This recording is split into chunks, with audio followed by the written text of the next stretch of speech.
जातिगत जनगणना पर बिहार में खूब राजनीति हुई, सर्वदलीय बैठक की मांग हुई और आखिरकार ये तय हो गया कि अब सर्वदलीय बैठक कब होगी। इस वक्त हमारे साथ जदयू के वरिष्ठ नेता और संसदीय कार्य मंत्री विजय कुमार चौधरी जी मौजूद हैं। सर, ये जो सर्वदलीय बैठक है जिसके बारे में काफ़ी दिनों से चर्चा हो रही थी, क्या तारीख तय हुई है, किस दिन जो है ये बैठक होगी?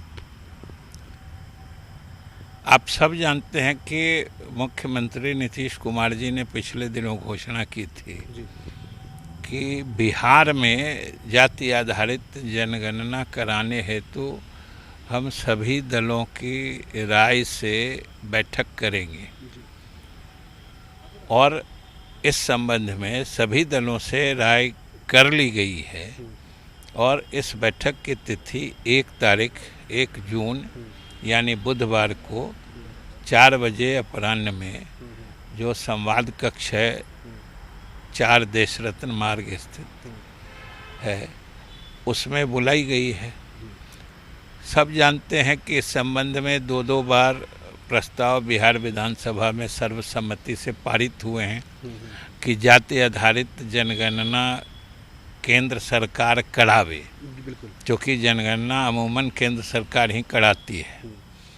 लेकिन इस संबंध में मुख्यमंत्री के नेतृत्व में एक सर्वदलीय प्रतिनिधि मंडल प्रधानमंत्री से भी मिला था, लेकिन केंद्र सरकार का ये कहना है कि अब चूंकि विलंब हो चुका है तो इस बार अब संभव नहीं है।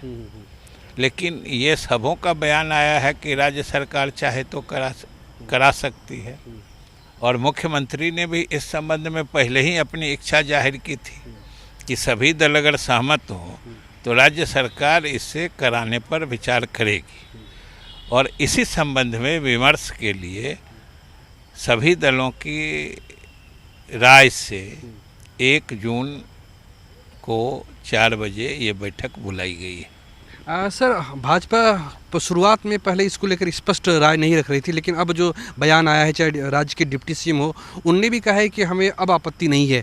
अब क्या मान सकते हैं सर कि ये जो जातिगत जनगणना है ये मसला एक तरीके से बिहार में सुलझ गया है और अब बिहार इससे आगे बढ़ चुका है? नहीं, देखिए, इस मसला के सुलझने और उलझने का तो प्रश्न ही नहीं है और न बीजेपी के असहमति का कोई प्रश्न है। हम तो बता रहे हैं 2019-20 में केंद्र सरकार से अनुरोध करने के लिए बिहार विधानसभा में सर्वसम्मति से पारित हुआ कि केंद्र जाति आधारित जनगणना करावे। इसमें तो बीजेपी के लोग भी शामिल थे, तो कहाँ असहमत थे? और कभी तो बीजेपी ने असहमति की बात नहीं की है। समय की बात हो सकती है, कोई समय उनको नहीं सूट कर रहा था, लेकिन अब सब दलों की राय से यह बैठक 1 तारीख को बुलाई गई है और हमें पूरी उम्मीद है कि इसके सकारात्मक नतीजे निकलेंगे। तो ये हमारे साथ राज्य के संसदीय कार्य मंत्री विजय चौधरी थे। ये कहा जा सकता है कि जिस तरीके से जातिगत जनगणना पर बिहार में पिछले कुछ दिनों से राजनीतिक सरगर्मी बढ़ गई थी, अब ये तय हो गया है कि 1 जून को जातिगत जनगणना पर 1 जून को सर्वदलीय बैठक होगी और ये बैठक जो है मुख्यमंत्री नीतीश कुमार की अध्यक्षता में होगी। कैमरा पर्सन शाहनवाज के साथ प्रीतम कुमार, जी मीडिया, पटना।